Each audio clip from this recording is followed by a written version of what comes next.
নমস্কার বন্ধুরা, আমার রান্নাঘরের ব্লেস ফুড চ্যানেলে আপনাদের সবাইকে স্বাগত জানাই। আজ আপনাদের সাথে শেয়ার করব আরও একটি নতুন রেসিপি। এই রেসিপিটি হলো ফুলকপি আলু দিয়ে তেলাপিয়া মাছের ঝোল। এই রেসিপিটি দেখার জন্য প্রথম থেকে শেষ পর্যন্ত আমার সাথে থাকুন। তো বন্ধুরা, আপনারা যদি কেউ আমার চ্যানেলে নতুন হয়ে থাকেন তো প্লিজ চ্যানেলটা সাবস্ক্রাইব করবেন, লাইক কমেন্ট শেয়ার করে আমার পাশে থাকবেন। আর ফেসবুক পেজ থেকে দেখলে চ্যানেলটা ফলো করে দেবেন। তো বন্ধুরা, আমি আর কথা না বাড়িয়ে চলে যাব রান্নাঘরে আর আজকের রেসিপিটা শুরু করে দেব। আশা করছি আজকের রেসিপিটিও আপনাদের খুব ভালো লাগবে।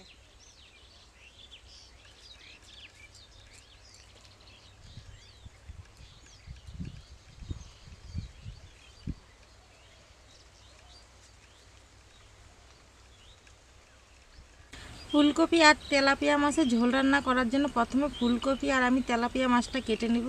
তো বন্ধুরা দেখুন, এটা আমি সবুজ কপি নিয়েছি, এটার আরেকটা নাম আছে, এটা হলো ব্রোকলি। তো প্রথমে ফুলকপিটা আমি কেটে নিচ্ছি। কত সুন্দর কপিটা দেখুন।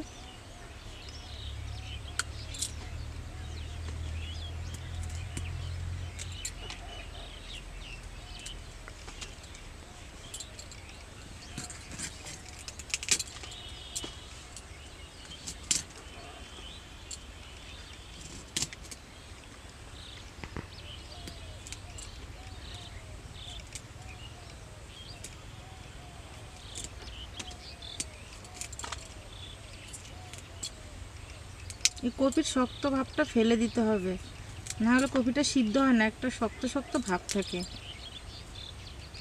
আসন মতন উঠে যায় কপিটার।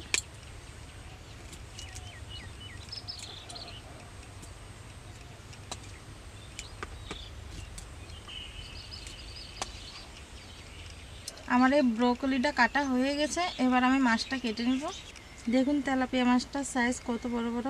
এখানে আমি 1 কিলো তেলাপিয়া মাছ নিয়েছি।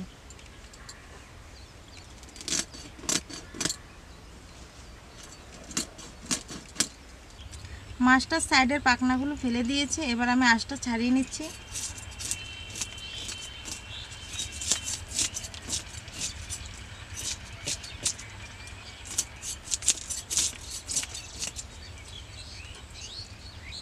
এই ঠোঁটটা ফেলে দিতে হবে।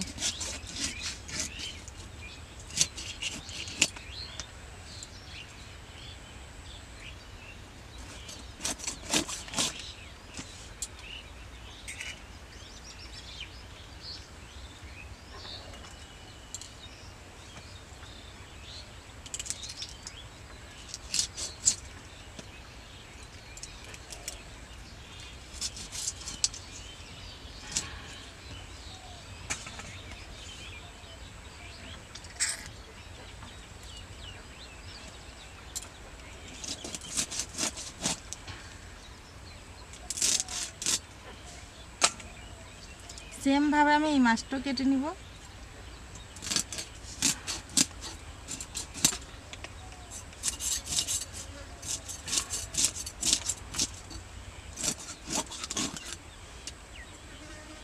আর দেখুন কি সুন্দর মাছটা কাটা হয়েছে। তা আমার মাছ কাটা হয়ে গেছে, এবার আমি মাছটা ধুয়ে নিয়ে আসবো, ততক্ষণ আমার সাথেই থাকুন। মাছগুলো ধুয়ে আবার ফিরে আসলাম।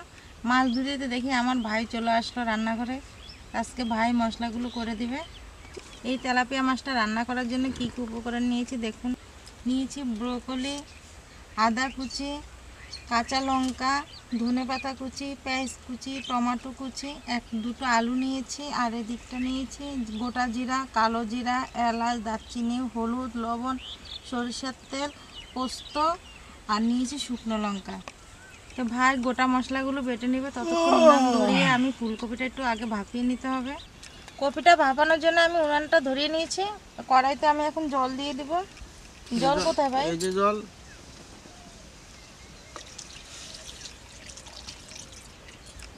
দিলাম। 2 মিনিটের জন্য ঢাকা দিয়ে রাখবো। ভাই মশলাটা বেটে দে। আমার ঘুম পাচ্ছে। দিয়ে দিচ্ছি জিরা, আদাটাও বেটে নে এর সাথে।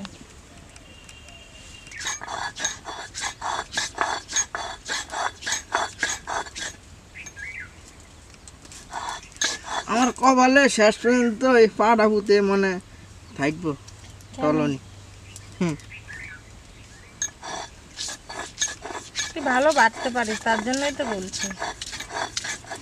আমি কিন্তু রান্না কিন্তু করতে পারি। হ্যাঁ, তাহলে একদিন রান্না করে দেখাবি বন্ধুদের।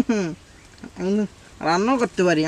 আমার রান্না খাইলে এই যে ইয়ান দা সাইড পাই ইয়ানে আসবা। দেখা যাক।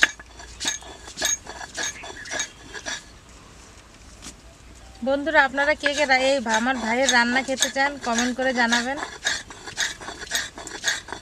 আমার 3 মিনিট হয়ে গেছে, দেখছি ঢাকাটা উল্টিয়ে কিরকম হলো কপিটা। দেখুন কত সুন্দর সিদ্ধ হয়ে গেছে কপিটা। আমি এবার তুলে নিব।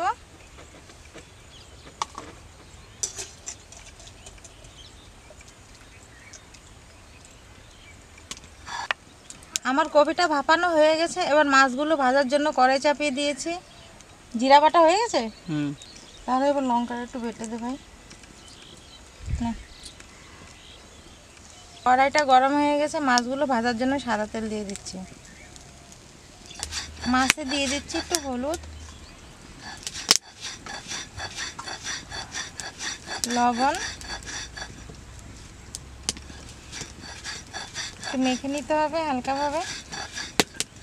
তোমার ইয়া বাটা হয়ে গেছে লঙ্কা। লঙ্কা বাটা হয়ে গেছে। হ্যাঁ, তেলটা গরম হয়ে গেছে, আমি লবণ আর হলুদ মাখা মাছগুলো দিয়ে দিব।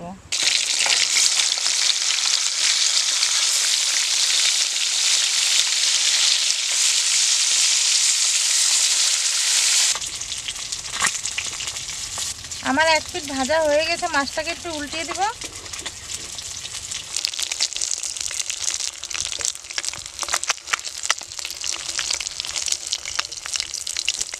ভাজা হয়ে গেছে মাছগুলো, আমি তুলে নিব এক এক করে।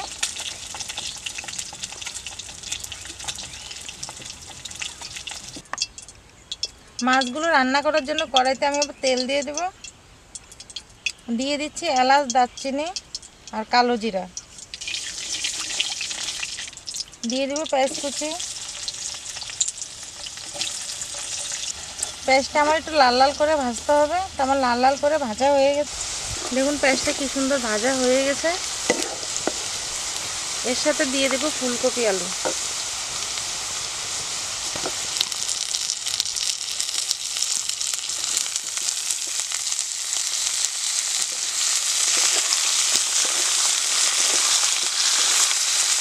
ফুলকপি আলুটা একটু ভাজা ভাজা করার জন্য একটু লবণ দিচ্ছি। ফুলকপি আলু একটু লাল লাল করে ভাজা হয়ে গেছে, এতে আমি দিয়ে দিব বাকি মশলাগুলো। দিয়ে দিচ্ছি হলুদের গুঁড়া, জিরা আদা বাটা,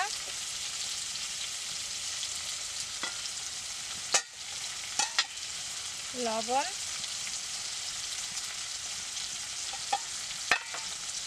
লঙ্কা বাটা,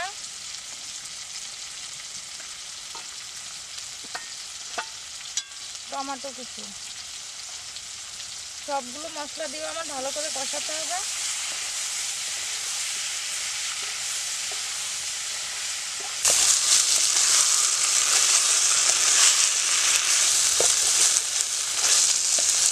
মশলাটা আমার কষানো হয়ে গেছে, এবার আমি দিয়ে দিব জল। ঝোলটা আমার ফুটে উঠেছে, দিয়ে দিচ্ছি চেরা কাঁচা লঙ্কা।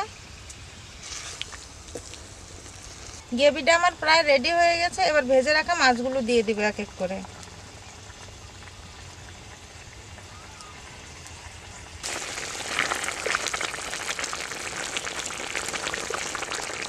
আমার রেডি হয়ে গেল তেলাপিয়া মাছের রেসিপিটা। দিয়ে দিব কুচানো ধনেপাতা। মাছটা আমার হয়ে গেছে, এবার তুলে নেব।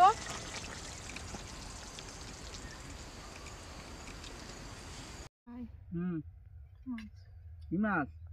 তেলাপিয়া মাছ। 30টা দিনে খালি মাছ মাছ, এমনি তো স্বাস্থ্য। এই মাছ খেয়ে তো এমনি তো স্বাস্থ্য হয়ে যাবে। হ্যাঁ, দেখি তো। মা মা, তো অনেক স্বাদ। এর নাম কি? এগুলোকে কেউ সবুজ কপি বলে, আর কেউ বলে কি? আরেকটা তুই বল। বন্ধুরা, আজকের এই ফুলকপি তেলাপিয়া মাছের রেসিপিটা কেমন হয়েছে আমাকে কমেন্ট করে জানাবেন। আর রেসিপিটা যদি ভালো লেগে থাকে চ্যানেলটা সাবস্ক্রাইব করবেন, লাইক কমেন্ট শেয়ার করে আমার পাশে থাকবেন। দেখা হবে পরবর্তী কোনো এক নতুন রেসিপি নিয়ে। ততক্ষণ আপনারা ভালো থাকুন, সুস্থ থাকুন। টাটা। টাটা বন্ধু।